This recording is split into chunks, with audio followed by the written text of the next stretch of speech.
அடி சொருக்குகிறதா ராஜநாயக்?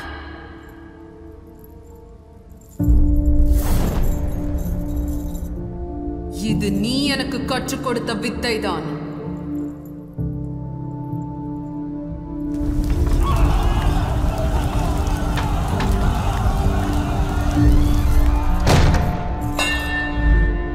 திருமணம் மணமேடையில் நடைபெறாமல் பிணமேடையில் நடந்ததே என்ற எண்ணம் ஒரு புறம், சிறுத்தை பாயத்தான் பதுங்குகிறதா என்ற சந்தேகம் ஒரு புறம்,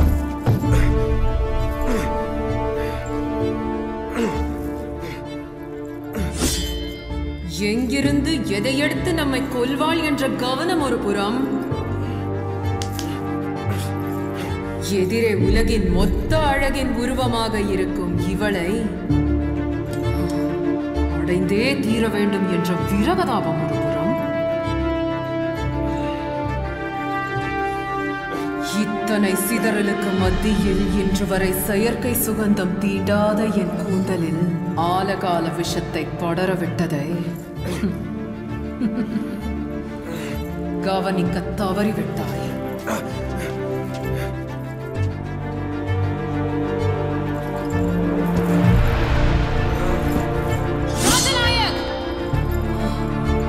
இந்த பிறவி இல்லை, இனி எந்த பிறவி எடுத்தாலும் உன்னுடைய முற்றுப்புள்ளி நான் தான்.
மேல் உலகத்துக்கும் போக முடியாமல், கீழ் உலகத்துக்கும் போக முடியாமல் உன் ஆத்மா அமைதியின்றி அலையட்டும். இது இந்த நாட்டை காக்கும் மகாதேவியின் மீது ஆணை.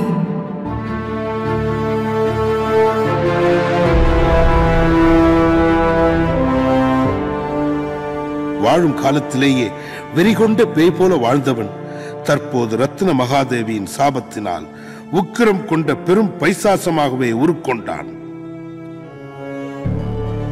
ராஜ்யம் சின்னாபின்னமானது. ரத்ன மகாதேவின் அரண்மனையில் ராஜநாயக்கும் நெருப்பில் எரிந்த அவனது அடிமை தளபதிகளும் நடத்தும் அமானுஷ்யங்களால் பயந்த மக்கள் கூட்டம் கூட்டமாக நாட்டை விட்டே வெளியேறினார்கள். அரண்மனையை மீட்டெடுக்க விரும்பிய ஒரு சில ராஜ விசுவாசிகள் மந்திர சாஸ்திரம் அறிந்த அதர்வன வேத விற்பனர்களை அழைத்து வந்து பூஜித்தனர்.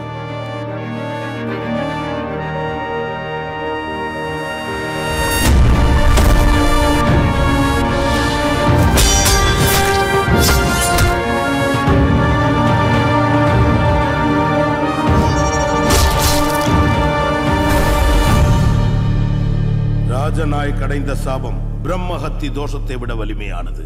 அவன் சாப விமோசனம் பெற்றால் மட்டும்தான் இங்கு நடக்கும் அமானுஷ்யங்களுக்கு முடிவு கிட்டும். அது அவ்வளவு எளிதல்ல. 1000 ஆண்டுகளுக்கு ஒரு முறை வரும் நவகாளிக பௌர்ணமி அன்று சக்கர வடிவ ஹோமகுண்டத்தில் யாகம் வளர்த்து ஒரே குடும்பத்தைச் சேர்ந்த 5 ரோகிணி நட்சத்திரக்காரர்களை பூஜையில் பலி கொடுத்தால்தான் ராஜநாயக்கின் ஆத்மா சாப விமோசனம் அடையும். எங்க குடும்பத்தில் இருக்கிற 5 பேருமே ரோஹிணி நட்சத்திரத்தை பிறந்தவங்க. ஆனால் அந்த பலி பூஜையை தலைமுறையின் முதல் பெண் வாரிசு அதுவும் ஒரு கன்னி பெண் தான் நடத்த வேண்டும்.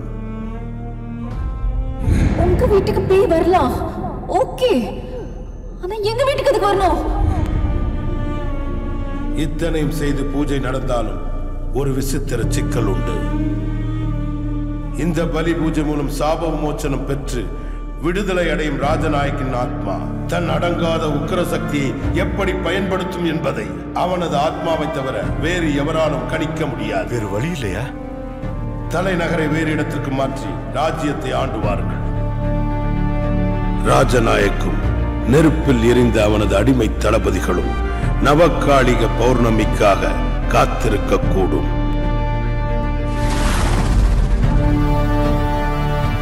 நடப்பது எதுவாக இருந்தாலும் 4 சுவற்றுக்குள் 3ஆம் நாள் வரும் நவகாளிக பௌர்ணமி என்று நடந்தாக வேண்டும்.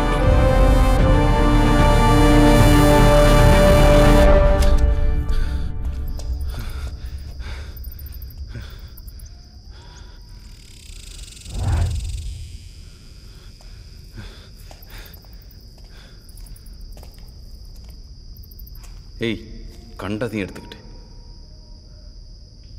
ஆமா, உனக்கு அக்காலாம் இருக்காங்கல்ல? அக்காவா? இல்லையே. அக்கான்னு சொந்த அக்காவா? சித்தப்பா பொண்ணு, பெரியப்பா பொண்ணு, கசின்ஸ் இருக்காங்கல்ல? இல்ல, என் ஃபேமிலியிலே நான் ஒரே பொண்ணு. ஏன்? ஏன்னா என் பரம்பரையிலே நான் ஒரே பொண்ணு. அதுக்கு நான் என்ன பண்ண முடியும்? அக்காலாம் உனக்கு யார் பிறக்க சொன்னது? உயிரெடுக்கிறதுனே வந்திருக்கிய சனிய. மொத்த குடும்பத்துக்கு கொடுத்துருவாங்களா?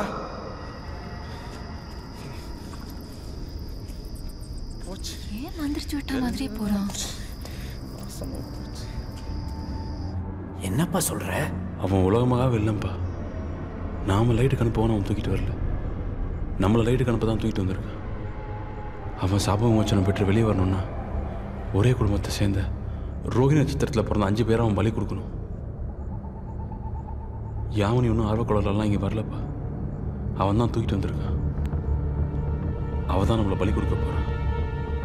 என்னப்பா ஏதோ சொல்றியப்பா? அப்ப அது நம்மகிட்ட போய் சொல்லுச்சா? உண்மையை சொல்லியிருந்தா என்னப்பா பண்ணியிருப்பேன்?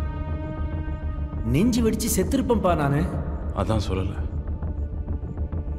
இது வரைக்கும் நமக்கு எதுவுமே வராமல் ஜாக்கிரதையாக பார்த்துக்கிட்டான்னா அவன் பூஜைக்கு நம்ம 5 பேருமே தேவை. ஐயா, உள்ள இருக்கிற சாதாரண பேயே கிடையாதுயா. தலை ஒரு பக்கம் போகுது, முண்டு ஒரு பக்கம் போகுது.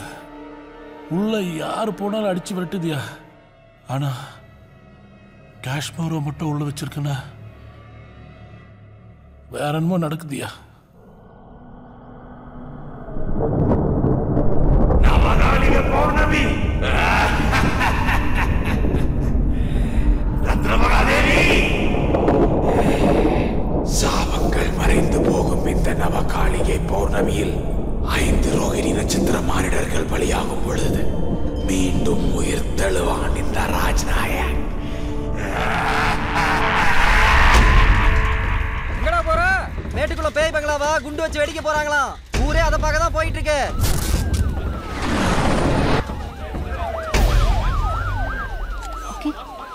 இங்க நம்ம பின்னாடி பார்த்துட்டு இருக்கிறது மிகவும் பழமை வாய்ந்த அரண்மனை.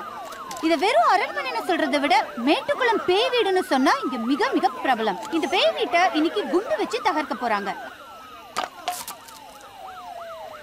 ஒரு தடவை நல்லா యోచించుங்க. పేయి ఓట్రవங்கள వచ్చేది బాబు అన్నీ చేశాను. చోటానికల్లా స్టార్ట్ பண்ணி சோழிநல்லூர் தர்கா வரைக்கும் எல்லாமே பார்த்தாச்சு.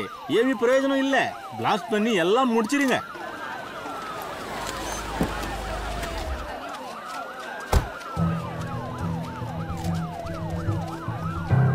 விளையாடுறீங்களா? 500 கோடி கட்சியோட முக்கியமான டாக்குமெண்ட்ஸ் மொத்தத்தையும் அடிச்சுட்டு ஃபேமிலியோட உள்ள உட்காந்துட்டு இருக்கான். செத்துட்டானா என்னையா பண்றது?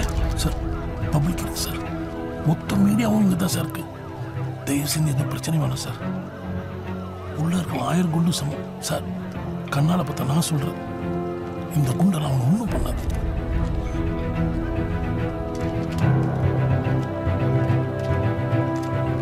early morning blast ஆகணும். சப்போர்ட் சேனல் எல்லாம் டைரக்ட் இன்க்ரீஸ் பண்ணுங்க. சாதாரண பில்டிங் பிளாஸ்ட் அமைச்சர் நேர்ல வர வேண்டிய அவசியம் இல்லை சார். ரைட் சேனல் இருக்கவங்க லைன்ல வா.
நான் சொன்னது போல் நீ எத்தனை பிறவி எடுத்தாலும் நீ முற்று பெறும் ஒரே முற்றுப்புள்ளி நானே.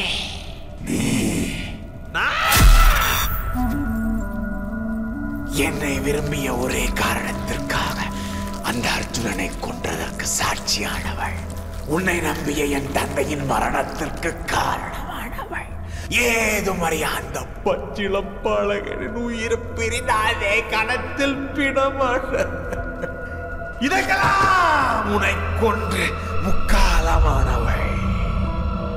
நீ யார் ரூபத்தில் வந்தாலும் என் சாப விமோச்சன பலி பூஜையை தடுக்க முடியாது ரத்னா. பார்க்கலாம். என்னப்பா நடக்குறீங்க? நான் வந்த வேலை முடியும் வரை இந்த உடல் எனக்கு தேவை.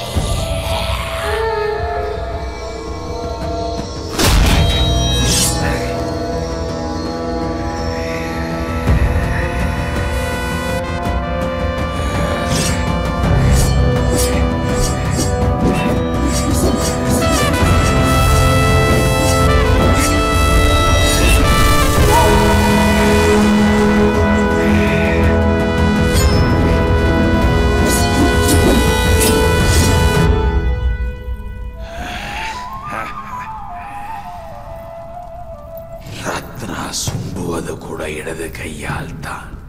நீ வாளையே சுழற்றுகிறாய் வலது கையால். என்னது ரத்ன மகாதேவி லெஃப்ட் ஹேண்டா?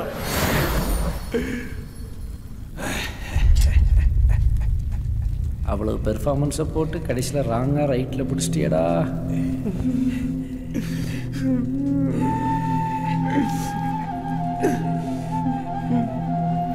சில கணங்கள் என்னையும் உன் வித்தையால் முட்டாளாக்கி விட்டாயே எனதருமை காஷு.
வா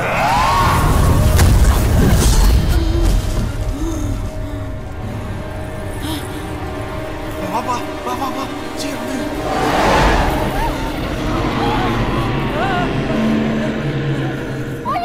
இந்த பக்கம் போங்க போ